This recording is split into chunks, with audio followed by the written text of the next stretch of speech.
You are listening to the Exceptional Conservative Network. For more information, go to www.theexceptionalconservativeshow.com.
Hello, everyone. Welcome to the new. I'm your host, Randy&April. Happy Friday, RED Friday, Red Friday. This is a day where we salute our men and women that are serving our nation around the world, away from home, around the nation even, away from home, and making the sacrifices and commitments that they do every day, protecting our freedoms, protecting what it is that we do, stupid or not. So once again, we salute you and we thank you for what you're doing in protecting us and all that good stuff. So we have a jam-packed day today, folks. I want to first off actually also apologize for Monday's missed show because I did have a sudden appointment I had to take my daughter to. So, and yeah, that was kind of like a last minute thing. But anyways, speaking of my daughter, she just started her own home-based business called Blues Boutique. You can check it out on her Facebook page. It's called Blues Boutique, and you can support her and check out the women's clothes that she's promoting and everything else. So yeah, like I was saying, it's a jam-packed show today. So we're gonna pretty much jump right into it here. There is um, some things that transpired this week that we're going to talk about because I've been getting text messages and phone calls all week, even up to about 30 minutes ago. Good buddy of mine called me and was like, "Hey, I need to know what's going on with this." And so I said, "Tune into the show." And for those that we're actually live streaming also at the same time on Facebook. This is the first time I'm doing this simultaneously, and I see that it's working, but I know later on after the show. But anywho, uh, like I said, we're gonna jump right into it. Um, check out the presser from last night. This was pretty interesting. We're gonna jump into that here in a second. Let me find it. I got like 35,000 things open here.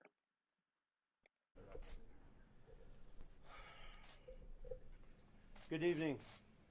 My name is Tony Bobulinski. I served as a lieutenant in the United States Navy with high security clearance. My father and grandfather both served for decades in our country's armed forces. Since leaving the Navy, I've been involved in various successful businesses, both in this country and abroad. I'm making this statement to set the record straight about the involvement of the Biden family, Vice President Biden, his brother Jim Biden, and his son Hunter Biden in dealings with the Chinese. I have heard Joe Biden say that he's never discussed business with Hunter. That is false. I have firsthand knowledge about this because I directly dealt with the Biden family, including Joe Biden.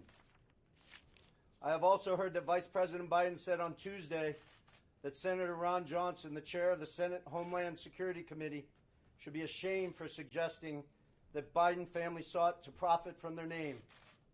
Well, here are the facts I know, and everything I'm saying is corroborated by emails, WhatsApp chats, agreements, documents, and other evidence. And the American people can judge for themselves. I brought, For record, 3 phones that spanned the years 2015 through 2018. These phones have never been held by anybody else besides myself. I was told this past Sunday by somebody who was also involved in this matter that if I went public this information, it would bury all of us, man. The Bidens included. I have no wish to bury anyone. I've never been political.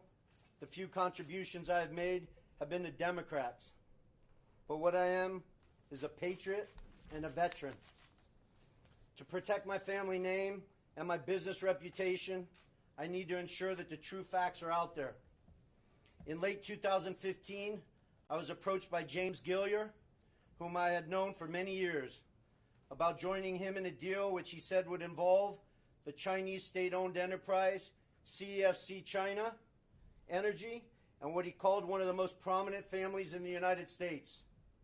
I was informed first by Gillier and then by Hunter Biden and by Rob Walker, who was working with the Bidens, that the Bidens wanted to form a new entity with CFC, which was to invest in infrastructure, real estate, and technology in the U.S. and around the world.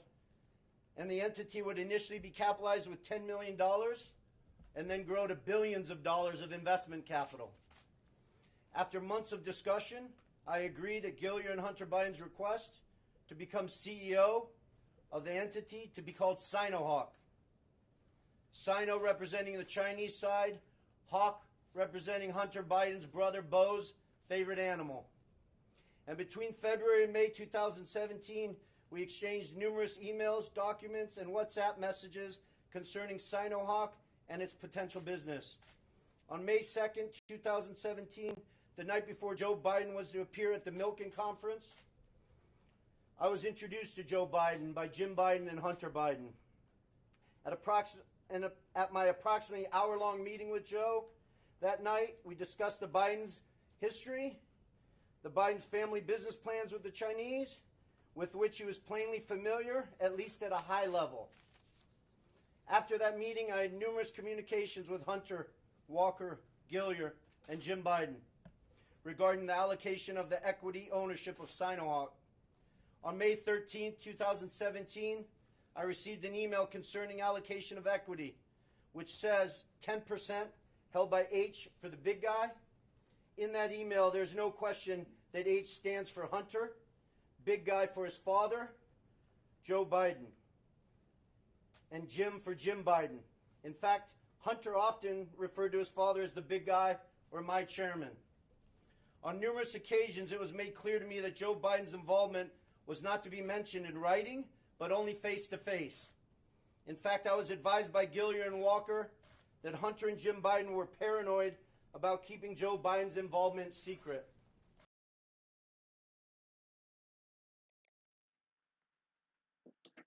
Folks, that clip is approximately 7.5 minutes long.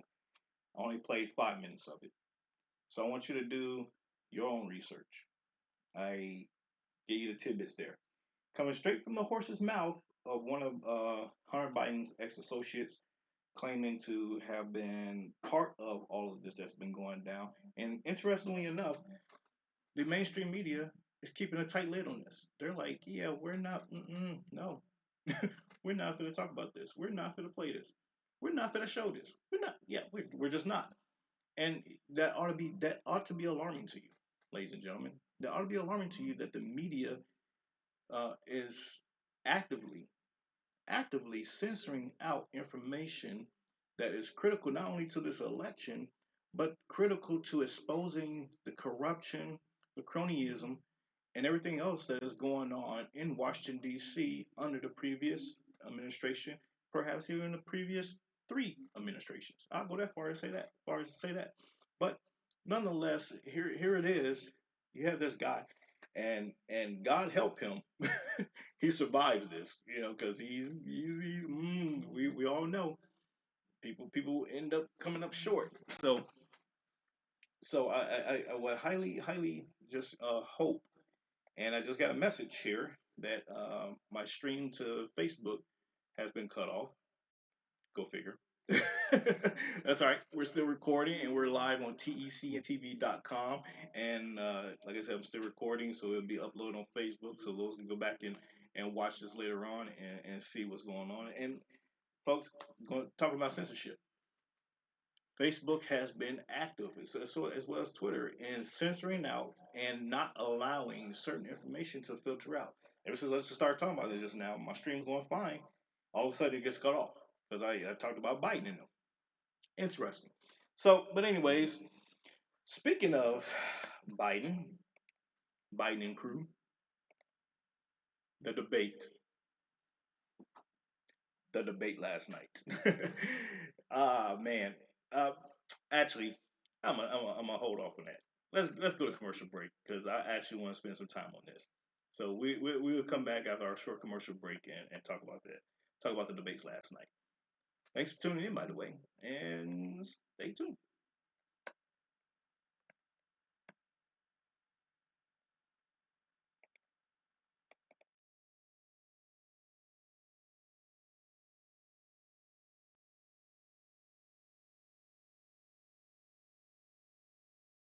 Listening to the Exceptional Conservative Network.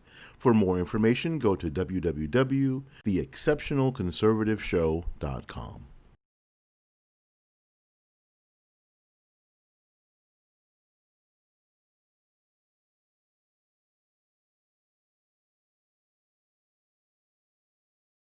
When Paul came to Mike and discussed Thrive, brought the opportunity to him, Mike had a light bulb go off immediately. He said, "This is it. This is our vehicle that is going to take us to our dreams." But I wasn't fully on board at first. Not that I thought anything was wrong with it, I wasn't ready to introduce my friends and family. I love the product, I use the product, but even at that point, I was still in support mode, not promoter mode. It wasn't until my best friend called me about 11 months into us promoting Lavelle and said, "So your whole life is different. Do I have to pay you to try this?" And I said, "No, come over, grab a 3-day trial pack and give it a go." And she called me the next day and she was almost in tears. She said, "Why didn't you talk to me about this?" And my light bulb moment came at that point.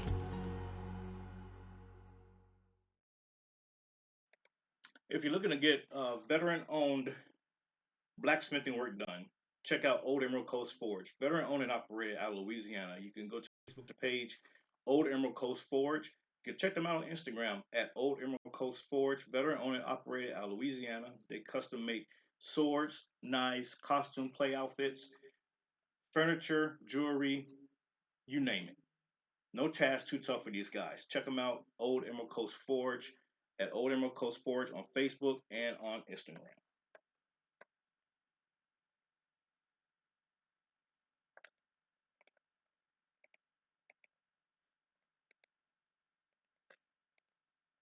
You are listening to the Exceptional Conservative Network.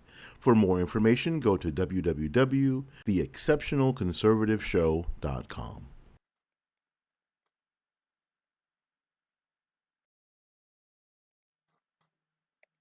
All right, welcome back. Sorry about that. Got a lot going on here. Like I said today, folks, there's a lot to talk about. So the presidential debates. I know a lot. Like I said, a lot of people have been hitting me up trying to get my disposition on the matter.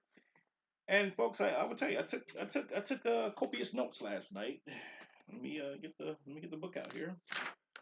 And immediately following the debates, was involved in a conference call. We had a post-presidential debate conference call last night with some friends, and we discussed it quite a bit in detail of things that transpired. But I will run the gamut here on not all of the topics, but a majority of it.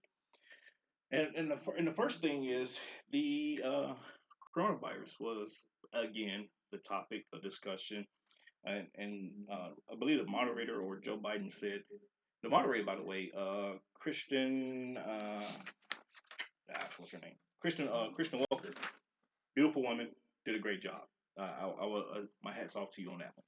But one of them two, either she or Biden, brought up the fact that there was 16,000 people that have died since the last debate from the coronavirus.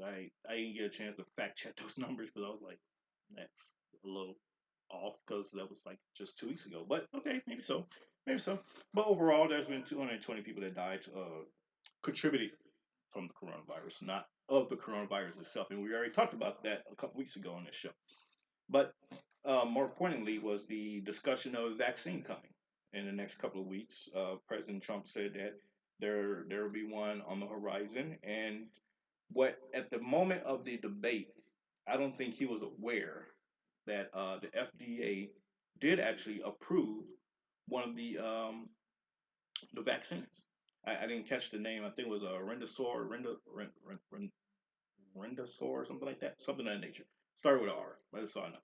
But FDA did approve one of the vaccines last night, yesterday. So, I mean, the question surrounds going back to the vice presidential debate on to Kamala Harris. Senator Harris was asked, would she take a vaccine if it was one to become available, and she said, if the FDA approves it and not promoted by the administration? Yes. Well, here you go. So she says she'll be the first in line. So I expect you to be the first in line to take this vaccine. Anyways, so uh, the moving on from the coronavirus, it was mentioned about the shutdown, the shutting down the economy, and former Vice President Biden said something that was quite starkly pausing, saying that he would impose a national mandate to wear masks, and he would follow the science, and he would shut down the economy again. Go back and look at the records, folks. He said it last night, and it kind of everybody kind of just glossed over that, but I didn't because I was like, you're saying you're good with shutting down the economy again. And President Trump did kind of hit back and said, we have to be careful with tackling this problem because our solutions could potentially or will be potentially worse than the problem. And what he meant by that is the height of domestic violence, suicides, the job rate, tanking, the economy, tanking and everything else. People losing their jobs, can't pay their mortgage, can't pay their rent, can't pay. There's so many other implications, and the government can only write so many checks to the American people before that turns around and bites everyone in the butt. So it's yes, we have to get out there, open up the economy again, get out the house, get out the basement, get out the attic, and get back out there and get at it. We have to learn to live with the virus. It's just like we had to learn to live with the flu. We had to learn to live with chicken pox. Hey, going back to when we were kids, if you're old enough to remember this, your parents, one kid in the neighborhood got the chicken pox. That was a chicken pox party for all the kids in the neighborhood. You're all playing together, and that's what essentially what this boils down to. So, I mean, it is what it is, folks. And with the spikes occurring across the world, we can't sit there and keep blaming Trump on the handling of the pandemic. He's handling the pandemic the best as he could with the resources and the limitations of the power of the presidency that he has in the United States. He can't control what's going on in the rest of the world, and with the travel and stuff kind of not being restricted as much. I mean, what do we really expect, folks? I mean, like, come on. So they talk about the Wall Street um, contributions and everything else, and the money that's being exchanged on Wall Street based on the elections and campaign contributions and everything else. And Biden said that the most money that a person has donated to him was $43. Go back and look at the record again, folks. I was like, that's why I wrote it down because I was like, what, 43? The most a person contributed to your campaign is $43. That doesn't even sound that don't even pass the math test. But okay.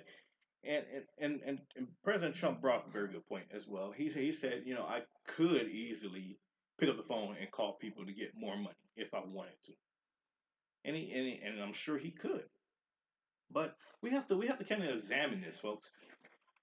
Here it is. You have one candidate that's talking about increasing taxes, talks about taxing the rich and making them pay their fair share and everything else. And yet the same people that fall into this very pool that he's talking about support him. They're like, yeah, Biden, yeah, yeah. I'm like, if you're talking to me and I'm rich, I'd be like, yeah, I'm not gonna take no. Mm-mm. And 50 Cent came on record this week, and he said the same thing. He's like, I'm not supporting Biden tax plan, the 60% and everything else. I'm from New York. I live in New York and everything else. I'll be 20 cent fooling around with Biden. And so, it's just common sense. And then everybody else is like, talking about what Trump is doing as far as, helping out his buddies and everything else. But yet, these are the same buddies that he's helping. Some of them are against him. So, we gotta kind of like pull back the weeds a little bit and look at what's really going on here. Because it doesn't pass the common sense test. It just doesn't. But anyways, move right along. Like I said, a lot to cover today. Um, the China bank account, China's bank account with President Trump's China's Chinese bank account, folks. Don't play slow.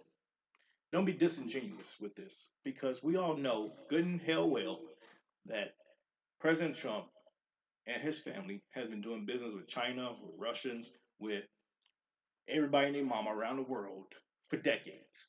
So naturally, there will be a bank account in these said countries, and now the matter of how much money is in it and the taxes surrounding all of that. That's kind of like really immaterial. But we all know. So it's not a bombshell like, oh, this breaking news. There's a secret bank account in China under Trump's name. We are People already know this, and he even highlighted it. He said, y'all already know this stuff. When I ran for president and when I started running for president and my taxes and everything else, everybody knows this stuff already. His ties are made in China, folks. I mean, like, come on, stop playing. My Trump hat I have hanging up in the closet. It says made in China. Like, come on, like seriously, let's stop being retarded. Election interference. So I kind of talked about this a little bit. I touched on this earlier in the week on my Facebook post, but the FBI and the Director of National Intelligence, Christopher Wray, and Ratcliffe, can't call his first name right now. Jack. Anyway, Ratcliffe and Wray, they they did a presser the other night discussing how Iran is interfering with the presidential elections and how they're set to try to make President Trump look bad. Now, I got into a kind of a back and forth with some folks because I said that Iran and Russia are working with the Democrats once again. People said, well, they're doing it on behalf of Trump because they're saying that the Proud Boys are sending the emails, and I'm like, are you slow? Seriously, like, are you slow? Naturally, a disinformation campaign to make it look like you're in favor of somebody by doing something that is in favor of somebody does not mean that you're in favor of that person. I should not have to explain this to grown people. Like, seriously. Yes, if I was Iran, I'm going to utilize somebody like the Proud Boys or the Klan or whatever else and send messages to people and say, you better vote for Trump or we're going to kill you because that person's going to turn around and say, President Trump's people are threatening to kill me if I don't vote for him. Oh my God. And so that makes him look bad. Duh. Move right along because, wow, I just can't. so, so Biden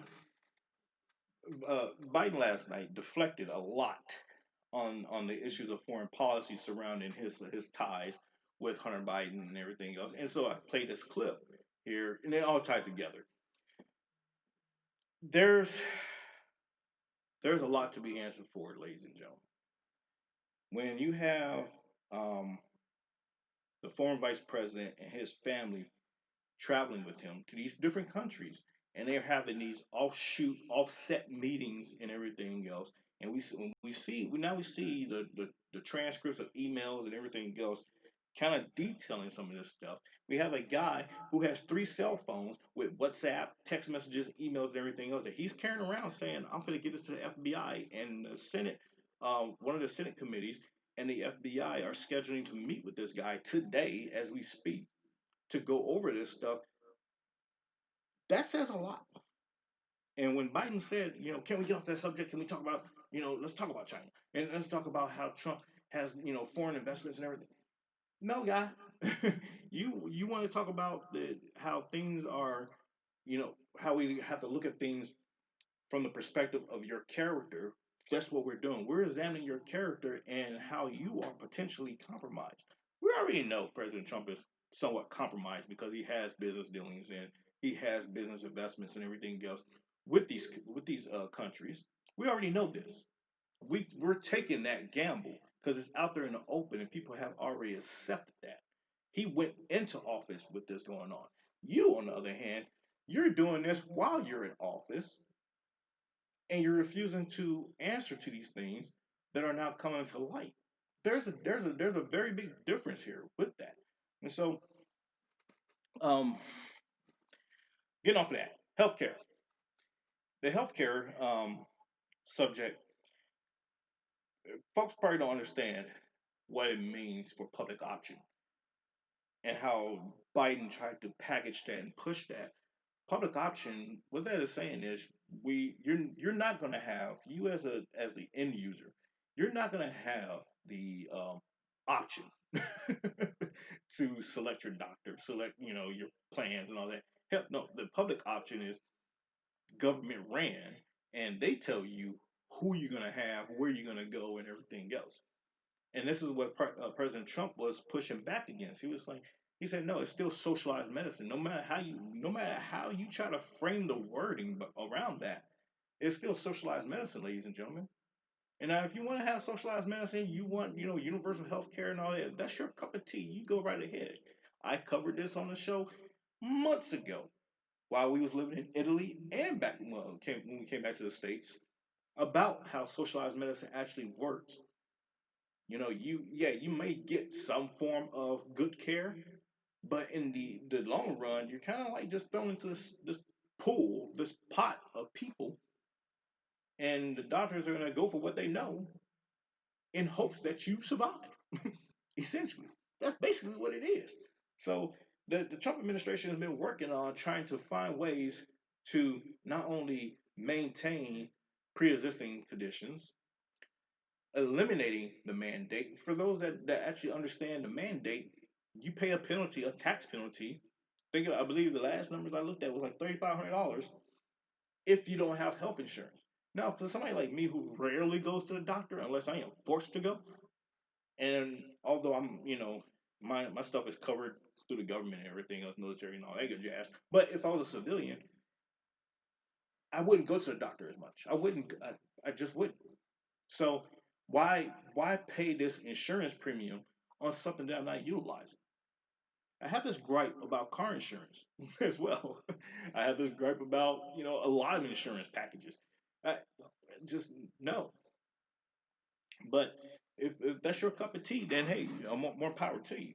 So the COVID relief package, we they got into that a little bit, and the Speaker of the House and them, they said they're making headway now on actually producing something. But we seen a few months ago, back I believe it was March May window, so around there when the first relief package came out, how there was a lot of pork, non-essential stuff that was rolled up into this package, like 35 million to the Kennedy Art Center. Like, why does the Kennedy Art Center need money when they should be shut down because there's a pandemic going on? So it was those things that keep being caught up into the foil of these packages that the House is trying to push, or the Democrats are trying to push in the House, that the Senate is not biting on.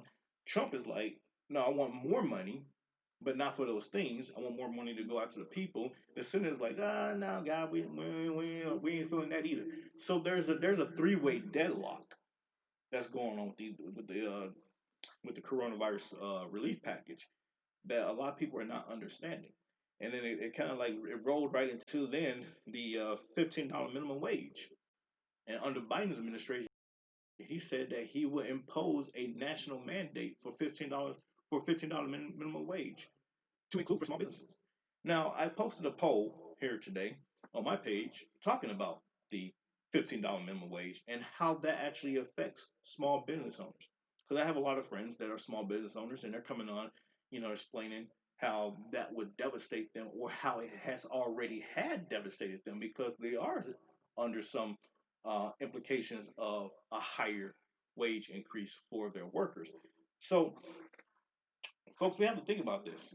You're talking about imposing a $15 minimum wage even for small business. And I can see if you said for corporate level stuff. Okay, we can argue that too, but I would flex. I would flex a little bit more towards agreeing with you that if you work in those larger industries, that $15 would be reasonable. But if you're talking mom and pop shops that they mom and pop themselves are barely paying themselves because they're trying to keep their business afloat. So they sacrifice that and they just, skim off the top just enough to get by, and they reinvest their money back into their business and everything else. And now you wanna throw into the mix giving their employees a higher pay and to maintain current operations. It's not sustainable, folks. And let's say we do implement a $15 minimum wage across the board, across America. Prices and item prices will skyrocket. We think things are expensive now. Things will skyrocket for real. And people won't be able to afford jack crap. And hey, I'm just letting you know. We already see it with people that do get raises and everything else in certain sectors, in certain economies, in certain areas. The money that they do get across and within their community, the prices of the end item prices go up because there is more money. There's more disposable income to be shelled out. So, hey, folks, it's just common sense. Now, another hot button issue that I've been having a debate with some folks this morning, early this morning. I've been up since 6 o'clock and having this discussion with some of my cousins and friends. The kids being separated at the border. There are 538 kids, give or take, that are not reunited with their families. I asked a simple question, ladies and gentlemen. I asked a simple question. Where are the parents at? They're asking about these kids. Never mind that there are 500 some odd kids sitting in cages or sitting in shelters or sitting wherever. They could be in a clubhouse. They could be at the YMCA. There's 500 of them. Never mind them. Where are the parents at saying, hey, if you see, little Pablo or little Ricky, please call me. I'm looking for him. Where are they at? No one's willing to really have that conversation and talk about that. Because why? Those 500 kids, and I'm surprised President Trump didn't talk about this last night. He didn't touch on it. He kind of did, but didn't go into detail. These 500 kids that are missing their parents, they was likely subjects of human traffickers. They were likely subjects of child abandonment. Just the other day, there was a story that broke, folks. Human traffickers dumped off 4 kids in a ravine at the border because they couldn't get through the border with the kids. I guess it was turned around. I guess they saw it was an obstacle greater than they thought it would be, and they was like, you know what, we finna ditch these kids and go on about our business. And I think they eventually got caught. I'm not sure. I didn't get into the whole story, but I just saw that little bit. But these are the things that people are refusing to talk about. They don't want to talk about these things because it makes Trump look good. That hey, this border wall is working. Hey, the separation of the kids at the border from parents, to verify, make sure that these are the right people, with their kids and everything else.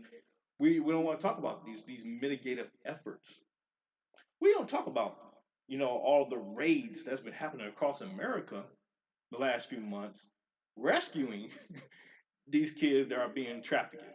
We're not talking about that stuff. Why? Once again, it goes back to because it makes Trump look good. We can't have that. But like I said, ladies and gentlemen, I'm posing that question to you. Why is it that the parents, family members of these kids are not speaking up, saying, "Hey, those are my kids," or "Hey, 2 of them are mine. So can I get them back? Thanks." We're not talking about that. Where are they? Just throwing it out there, folks.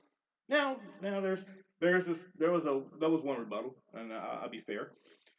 saying that some of the parents are in prisons or in jail. Okay, why? They broke the law. You're not gonna go to jail if you're innocent.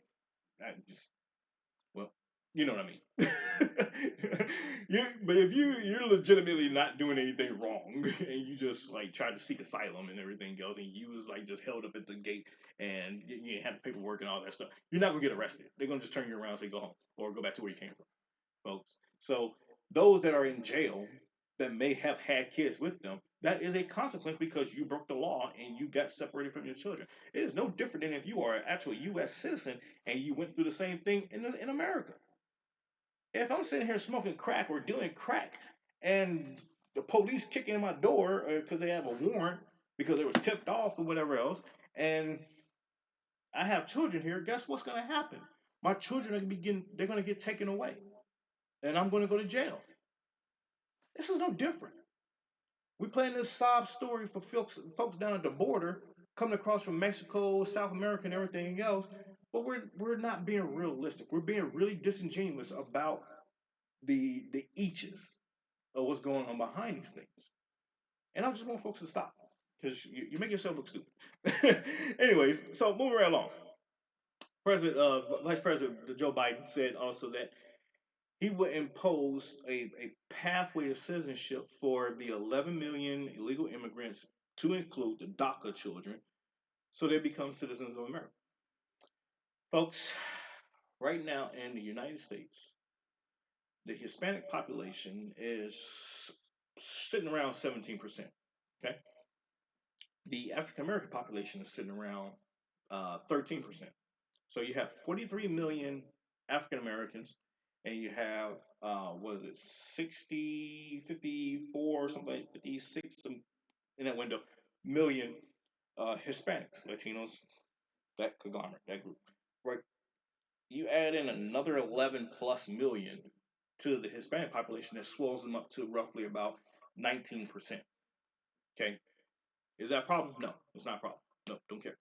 But the problem is, you're talking about, you're trying to pander, saying that we're going to legalize. If you're here in America, welcome. You're now a citizen. Legalizing 11 million people, of which you have to figure out not only where they are, but the resources and everything else, the logistics associated with these people. So we have to kind of be cautious about what we're talking about doing here. But once again, I digress. Moving right along, because I'm running out of time already. Jesus Christ. Race in America.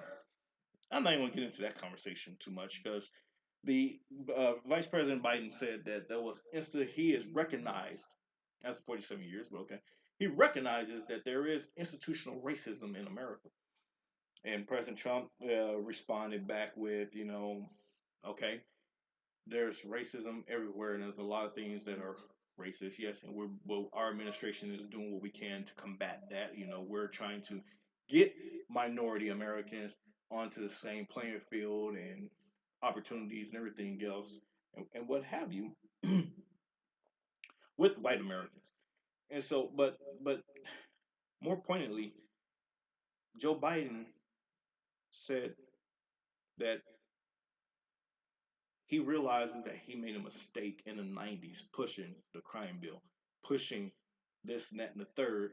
And Trump hit him back and said, well, you was just in office 4 years ago. Why didn't you do it? So everybody says, oh, he was just a vice president. He had nothing to do with that. Wrong, ladies and gentlemen, wrong. As the vice president of the United States, you were previously senator. You got friends. You have influence to change legislation. If you feel like you did something that was a bad boo boo, you have the influence, you have the power to say, you know what, hey, President, this will not only help you, but this will help me if you push this agenda or you push this legislation. And I'm gonna talk to the folks in the Senate, because guess what? Guess what the job is of the Vice President of the United States, ladies and gentlemen? He is the President of the Senate. Yes, yes. Newsflash. I know for some of you that don't know, you miss civics. Not to insult nobody's intelligence, but a lot of people don't know this, and that's okay. But the vice president of the United States is the president of the Senate. He has the power, he or she has the power to go to the Senate and dictate what they do. a tie in the Senate, guess who goes in and breaks the tie? The vice president, usually siding with his party. So he had the power, and President Trump was right to call him out on this. You had the power. You was there. You could have fixed and changed all these things that you're now so-called advocating for 4 years ago. And now that you're running, you want to sell these wolf tickets to the American people that you're going to change this and you're sorry for that and you want to do this. You had this opportunity for 47 years. And President Trump said, this is why I ran against you. This is why I ran. Because y'all were doing a crappy job and I came in here to fix all this mess. So, but climate change, last point, climate change. $100 trillion or $6 trillion, however the Green New Deal will cost because the numbers keep changing. But to retrofit houses, buildings, planting trees, removing or getting rid of over the next couple of years, literally the next couple of years, oil. I'm like, okay, I don't know how you're gonna do that, but all right, whatever. To make a cleaner environment and to get back into the Paris Climate Accord.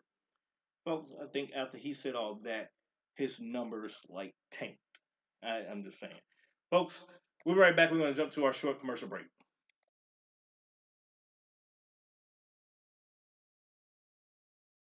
You are listening to the Exceptional Conservative Network. For more information, go to www.theexceptionalconservativeshow.com.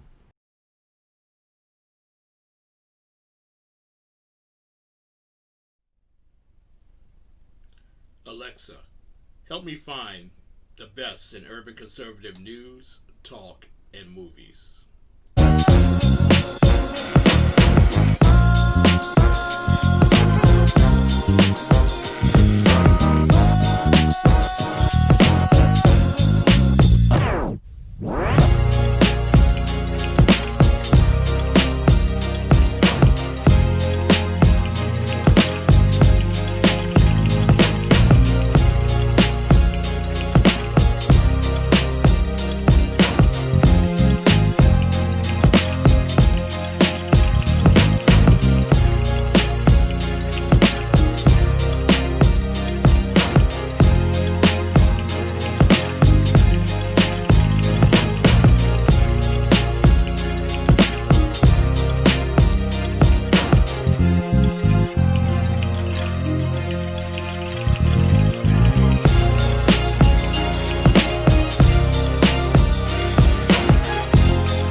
Okay, Alexa, we found it.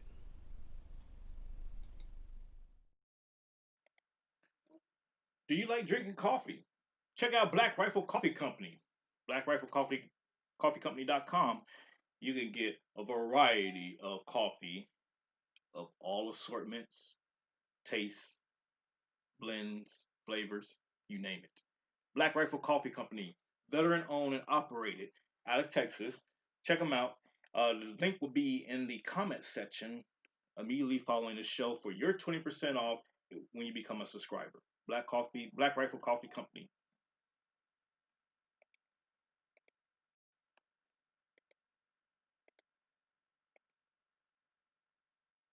You are listening to the Exceptional Conservative Network.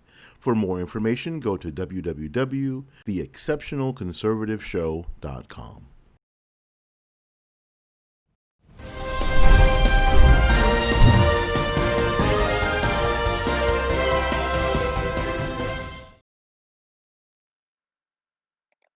Ladies and gentlemen, we do have breaking news also in this hour. President Trump has co-brokered, I will say it like that.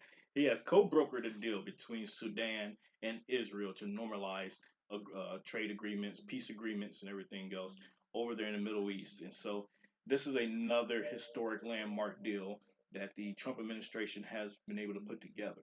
And folks, I will tell you, this is country number five.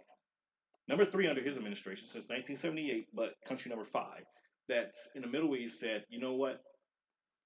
Let's stop the madness. Let's come together and work together, not only for economic prosperity, but for, just genuine, let's just try to get along. Everybody's different, got that. So let's just get along, make this money, trade with each other, travel to each other's countries, get some little exposure outside of our neighborhoods and things of that nature. And the Trump administration has been catalyzing this these peace accords across the Middle East now since the beginning of last year or something like that.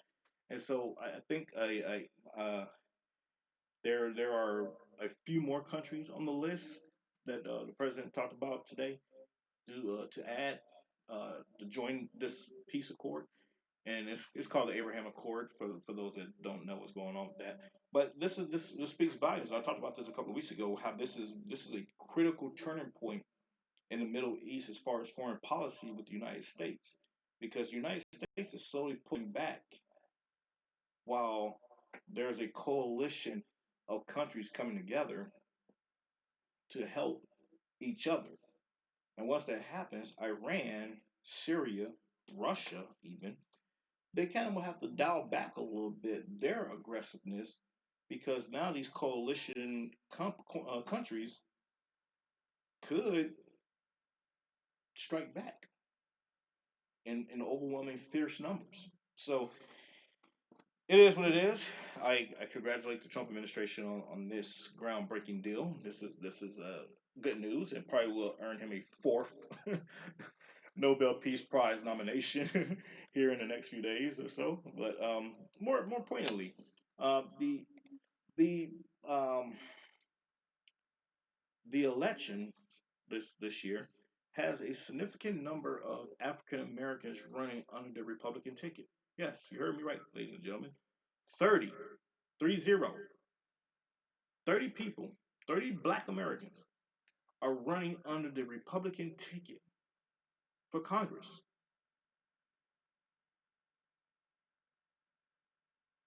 I never thought in my 25 years of being a Republican that I would live to see the day that such a paradigm shift in the ideology, the political ideology of black Americans, more pointedly, will shift the way that it has under this administration. In this lifetime, actually, just period. But it speaks volumes to the growth of African Americans saying, you know what, things that have been going on for the last 60 years under the Democratic Party have not been working for me, have not worked for my community, and I am now open to seeing change because we see the likes of Walter E. Williams, Thomas Sowell, um, gosh, there's so many, but more recently, Candace Owens, um, Larry Elder, and so on and so forth, that are Jason Whitlock. They're coming out to the open and say, look, guys, we've been doing this for years, for decades. Where have you been? Clarence Thomas. We've been doing this for decades. And you see where we at. What is your problem? Are you that stupid to where you can't open your so and it's not to say that they're stupid, but they've been conditioned. And so now there's been, like I said, it's this paradigm shift that's been unfolding across America where we have now 30 black Republicans on ballot. ladies and gentlemen, on ballot. Amazing. And I commend and wish them all the best of luck in their races. But it also speaks to something else. We could potentially see the eradication of the term coon and Uncle Tom, because there's now starting to be a balanced, in a sense, mixture of political ideologies coming out of the black community. We all know that there's a 93% voting pattern block for African Americans for Democrats. But if you shave that 93% and you push it over to, say, it drops down to 60%, 50%, now there's a balance. Just like the other ethnic groups in America, there is a balance. Everybody else is even even keel across the board. Black Americans are the only ones that vote at a 90% rate for one party. Everybody else is even spread, has an even spread to them. So once we see that, you're gonna be hard pressed unless you just want to be an asshole and pardon my French, but you want to be an asshole about it and you want to just call somebody an Uncle Tom or a coon or whatever else because you lost an argument. You're gonna be hard pressed to sit there and say that to somebody with a straight face, anyways, and actually, say, "Well, you're voting against us, and you don't have our best interest in heart, so you're a coon." No, I have our best interest at heart. I just have a different way of going about doing it. So hey, it is what it is. But folks, we are down to 10 days left for the election. 10 days, and I would tell you, people are still being disingenuous about the issues and the policies that are on the line here. They really are. And I say that because we see all these bombshell news coming out about the campaign, about the Biden campaign. We see now that Kamala Harris, Senator Harris, has been somewhat implicated in this exchange of money and everything else. I'm not sure how true that part is, but it's not far fetched. And so, but we see this stuff, and people are still turning a blind eye and saying, "Oh, anybody but Trump, vote blue no matter who." We're still being disingenuous about it, and it's going to turn around. And November 3rd at 9 p.m., I'm going to laugh, and I'm going to laugh so hard that I might have to get committed because I'm gonna be laughing so hard, and I'm gonna go Facebook Live, laughing hard when that 270 mark is ticked under President Donald Trump, because that is what it looks like is going to happen.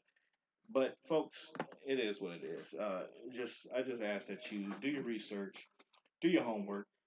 And I had to tell somebody, I think it was yesterday, day before yesterday, if you're trying to pitch to me a news source that broke the news as the source without looking at other independent organizations that's telling the same story, then that story is likely not true, or it's fabricated to some degree, or it's manipulated to make it look like something that it's not.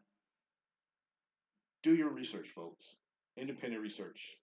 If I get something from Fox News, from CNN, from NPR, from BBC, from Al Jazeera, you best to rest assured that I'm gonna look at other websites or other agencies and weed through the BS to get the story. If there's other ones that reported on it. If that is the sole source, like the Atlantic with a veteran story a few weeks ago, if that's the sole source that's reporting on this, 9 times out of 10 is some kind of biased concoction that's being thrown out there. Ladies and gentlemen, I can't make this stuff up. And if I could, I wouldn't be sitting here talking to you right now. I'd be making me some money making stuff up. Folks, please, if you want to support me, the show, this program, check out the new you, Now Equipped with Wisdom, some book on Amazon, ebook format, Kindle format. You can cash at me, $ RPURHAM 4, the number 4, US, us, on Cash App and on PayPal, RPurim4US on PayPal as well. You can follow me on Twitter at RPurim. I'm on Parlor, @RPerham. Instagram, the only Randy Perham on Instagram, not Starter 4140 and these other ones that they're recreating my profile with my actual name to throw people off. So no, I am the only R Perham. No numbers or no letters extra out there on social media. And you'll know it's me because when you inbox me, I will respond back to you, say, yes, this is me, whatever else.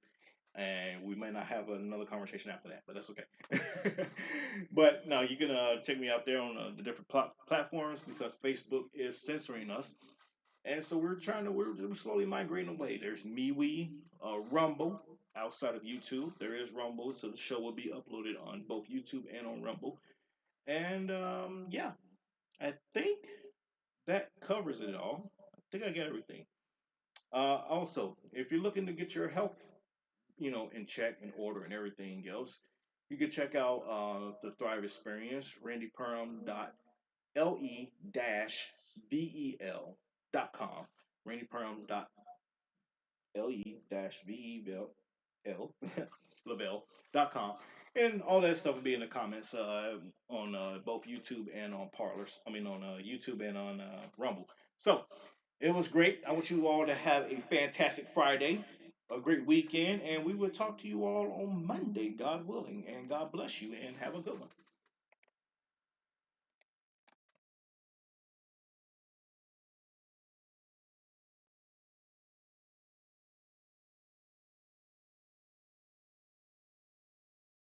Listening to the Exceptional Conservative Network.